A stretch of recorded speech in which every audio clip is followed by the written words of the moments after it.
नहीं नहीं लगता। You said you give people- आपको यहाँ खड़ा कर दिया जाए, कल से खड़े रहेंगे आप। तो गाइस ये हवाई बात नहीं है, क्योंकि अगर आप भी फॉरेन कंट्री के लिए ट्रैवल कर रहे हो तो एयरपोर्ट पर इमिग्रेशन टीम 3 सवाल आपसे पूछने वाली है। अगर ये तीनों सवाल का जवाब आप नहीं देते हो तो आपको फ़्लाइट में सफ़र नहीं करने दिया जा सकता, या तो फिर आपको रिटर्न भी वापस जाना पड़ सकता है। तो प्लीज़ इस वीडियो को लास्ट तक ज़रूर देखना और लोगों तक ज़रूर शेयर करना, क्योंकि बहुत सारे लोगों के साथ इस तरह का घटना घटा है और बहुत सारे ऐसे लोग हैं जिनको फ़्लाइट भी वहाँ पर जाने भी नहीं दिया फ़ॉरेन कंट्री में, और उनको एयरपोर्ट से बाहर भी कर दिया गया है। 2 इंपॉर्टेंट अपडेट है, दोनों अपडेट के ऊपर आपसे बात करने वाला हूँ।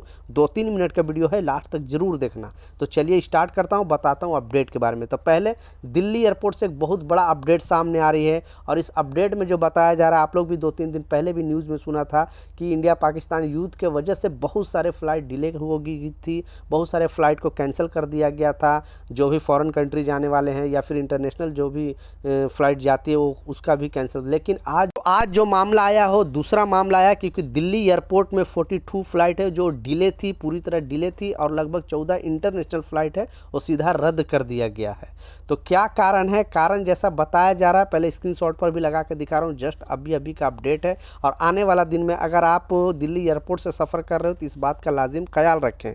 तो जैसा आप देख सकते हो दिल्ली एयरपोर्ट का यह खबर है, और इस खबर में बताया जा रहा है कि ख़राब मौसम का ज़बरदस्त असर 14 इंटरनेशनल सहित 42 उड़ानों में देरी और 14 को रद्द कर दिया गया है।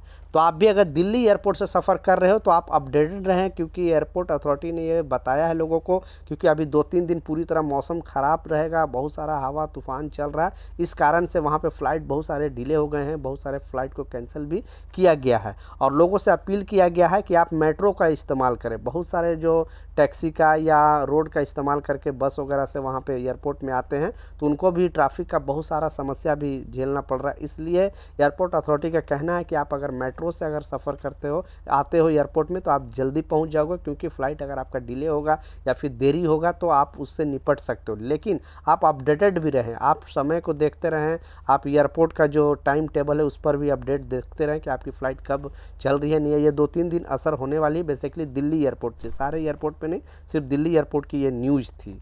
दूसरा और जो लास्ट अपडेट है, आपने बिल्कुल सच पढ़ा कि अगर आप फॉरेन कंट्री जा रहे हो, आप किसी भी कंट्री के लिए जा रहे हो, आप यूरोप कंट्री के लिए जा रहे हो, यूएस जा रहे हो, कनाडा जा रहे हो, यूके जा रहे हो, कहीं पर भी, या फिर आप Dubai, Oman, Qatar, Saudi, Bahrain कहीं पर भी जा रहे हो, तो ये 3 नियम आपके लिए जानना बेहद ज़रूरी है, क्योंकि एयरपोर्ट अथॉरिटी ने क्लियरली अपडेट जारी करके बता दिया है। और इस अपडेट में बताया जा रहा है, क्योंकि अभी जो इलीगल तरीके से रहने का जो सिलसिला है वो चल ही रहा है, बहुत सारे एजेंट लोगों को फ्रॉड कर रहे हैं, बहुत सारे एजेंट लोगों को इस फ्रॉडबाजी से भेज देते हैं, फिर लेकिन वहाँ पे जाने के बाद उनको एक्सेस नहीं मिलता है। मान ली यहाँ से किसी तरह चले गए, लेकिन जब दुबई एयरपोर्ट पे पहुँचते हो या कनाडा एयरपोर्ट पे, यूएस एयरपोर्ट पे पहुँचते हो, जब आपका वीज़ा या पासपोर्ट चेकिंग किया जाता है या फिर वहाँ का रूल का सिस्टम के बारे में देखा जाता है, तो उस रूल पर आप खड़े नहीं उतरते हो, फिर वहाँ से आपको डिपोर्ट कर दिया जाता है, तो देश का भी नाम बदनाम होता है। इसलिए एयरपोर्ट जो इमिग्रेशन टीम है आपसे 3 सवाल पूछ रही है। बेसिकली 3 सवाल जो पूछने का कारण है कि आप जिस लिए जा रहे हो, किस मकसद से जा रहे हो।